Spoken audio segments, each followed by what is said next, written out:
My name is Janice Hart. I've been a volunteer at Columbus House for approximately 12 years or so. I focus mainly on the shelter, seasonal shelter for the men.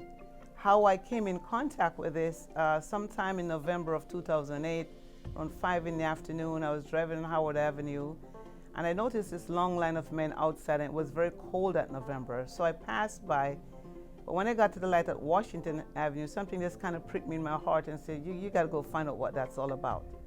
So I turned my truck around and I went there and I parked and got out, went inside, and I saw like 3 men who were doing intake of having these men come in this place that looks like a warehouse.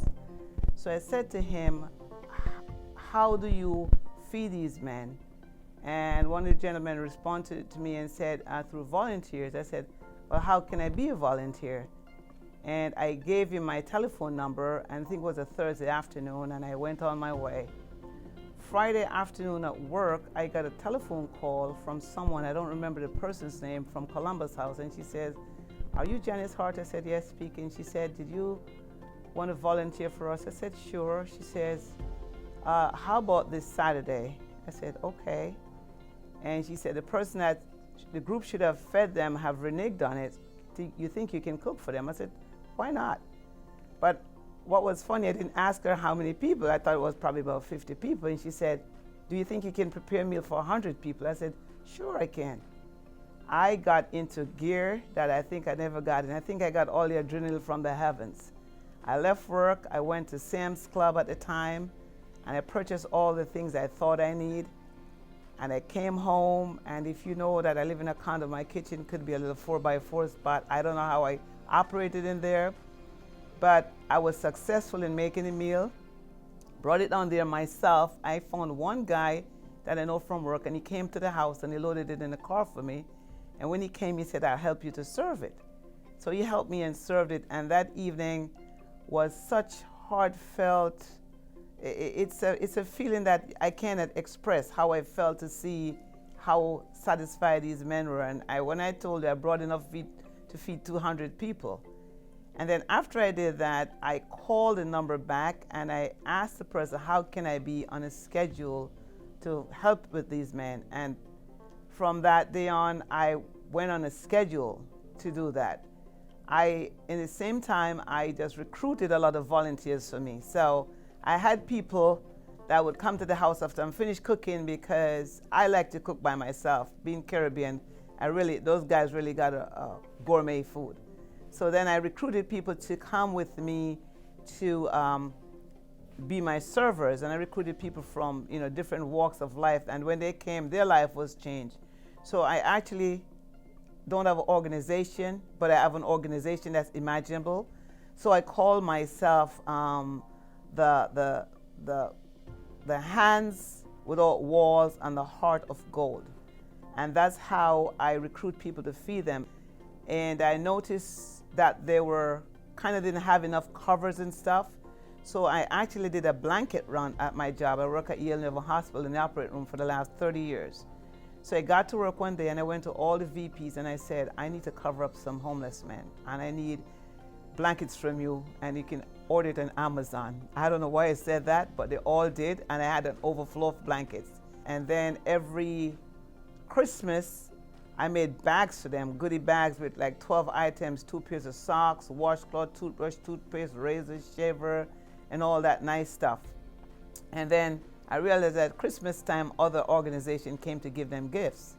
So I changed that date, and I gave them the gifts on Valentine's. So on Valentine's Day, February 14th, I make over like 150 bags of toiletries, tie them with red bow, additional with candy. Last February 14th, I could not find a volunteer, because I guess everybody had a volunteer, but I had the best volunteer. I had about 80 men that I came by the overflow that was on Columbus off the boulevard, and I each gave them a bag. I do that because I recognize that apart from feeding someone, there's so much more to it that needs to be done to them. I really wish I could do like a gazillion things, and I have people who are so willing to help me that I know that I'll never stop doing this for the rest of my life. And through this, I've met some very interesting men, and I must say to you that what kind of warms my heart, I had a guy, more than one, that was in a shelter, but then I saw them at a workplace, and they were glad to tell somebody that, you see that lady? She fed me all this food, and he got his own apartment, and I bought him gifts for his apartment, and he's now living in an apartment. You know, those things just kind of they just kind of warm my heart. You know, life might just bowl you a curveball. And so I think everyone is a paycheck or a circumstance away from being homeless. So for me, it's not something I do because I want the praise or I want somebody to tap me on the shoulder. In truth and in fact, when Columbus House called me to say I was a recipient of an award, I was just overwhelmed, and I said, I'm collecting this award for all the volunteers that I have that you don't see, that come by to lift the stuff, to put in the car, to donate to me. And if I could shout them out, it would be so many of them, I would miss a name. But I also, from this experience, I wrote a poem because I have a book that I published. And the poem was titled, In the Land of Plenty, Man go hungry, man go homeless, man go lonely. In the land of plenty, man suffer at the feet in the land of plenty. No one cares in the land of plenty, but their hands like the angels of love that do care in this land of plenty. So it also behoves me to know that in a country where we live like this, that there's so much that still people go lacking. So if I can be the gap between a hungry person and somebody who get a meal to eat, I will be that gap until I take my last breath. So this award is the John Martinez Award, which I have the privilege to be awarded and accepted. And I accept this award on behalf of all the volunteers over the years who have stood by my side in their physical work, in their financial help, and also for Columbus House to have recognized what I've done over the years. I'm like a background singer. I don't mind if you look good on the front while I hold my chord in the back. But as I say before, that I will bless everyone that I can bless as long as I have breath. So although in the land of plenty, if it's Janice Hart alone, you'll never go hungry.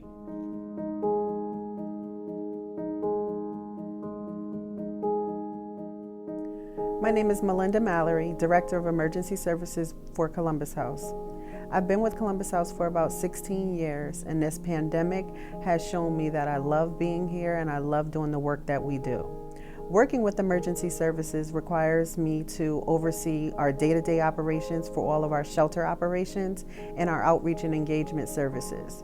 These services go right to the community, and our frontline staff is right there to take the lead. They don't hesitate, they don't ask questions, they step right in, which I find to be so rewarding for not only us as an agency, but also the community. Working with the homeless population, it takes a special individual. Working with that population during the pandemic takes an extraordinary type of individual. What I appreciate about all the staff from Columbus House, especially under my direction under the emergency services, is that they didn't cease. Our services didn't cease. When the whole world seemed to stand still, Columbus House, emergency services, direct care staff kept pushing on to make sure we accomplished the goal of keeping our clients safe. Our emergency shelter has the capacity to serve about 175 individuals in the middle of the winter. That includes our main shelter and our overflow shelter. When the pandemic hit, both shelters were still in operation. We worked really hard with case management services and other providers to condense our numbers and lower the capacity. The residential staff stepped right in. They didn't ask questions. They continued to come to work. They weren't fearful. They just wanted to make sure that the clients were protected along with themselves. We moved into the hotel with about 100 individuals. And it was a big shift because initially when the pandemic hit, the clients were scared, they were nervous, they were hearing different things, and because it was so unknown at the time, we really didn't have all the answers, and we were just trying to prepare for worst case scenarios. The residential staff were definitely concerned about their families, they were concerned about themselves, but more importantly, they were concerned about the clients. They knew that the clients had no other option. They couldn't go anywhere else. And because there were so many in our building at the time, we had to practice social distancing and sanitizing, and they stepped into roles that they don't normally do. Once we went to the hotel with the 100 individuals that we had to do business a little different than what we're accustomed to doing here in the shelter. It required a different sense of service. We wanted to make sure that the clients were mentally okay, dealing with the pandemic, dealing with going from the shelter to a hotel, so many unknown answers. They were frightened just like the staff was frightened. The clients found their rhythm. They found what worked. They were okay with signing in and out. They were okay with our COVID checks. They were okay with those things because they knew the staff was taking care of them. They knew we contemplated every scenario possible to make sure that they were safe. We were providing COVID testing. The clients were being tested. The staff were being tested, and they were confident in that. I had one client share with me how appreciative she was for the staff because she felt like they had her best interests at heart. There were a lot of sacrifices personally that staff had to make. They had to decide to come to work with the possibility that they could be jeopardizing their family members at home. We had one staff member who came to work but was so scared to go home, he slept in his car until he had confidence that he wasn't going to infect his disabled mom at home with COVID. For me, I understood that totally because I too have a compromised mother that was at home with me. So I definitely respect the dedication and appreciate the dedication of all the staff. When they came to work, when they were nervous about coming to work, when they were nervous about possibly contracting COVID and bringing it home to their loved ones, they still pressed on, and that should absolutely be acknowledged and appreciated. Most of our staff were home, working from home and doing all the behind the scenes work, but the things that could not be done behind the scenes was accomplished because of the hard work of the residential department.